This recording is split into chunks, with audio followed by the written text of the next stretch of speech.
तदास्तु मम मङ्गलदेवतायाः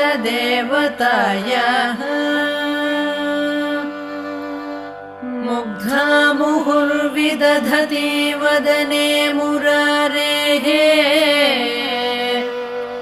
प्रेमत्रपा प्रणिहितानि गतागतानि मालादृशोर्मधुकरीव महोत्पलेय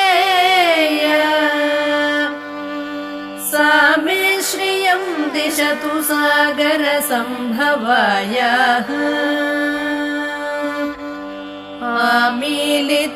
आमीलिताक्षमधिगम्य मुदा मुकुन्दम्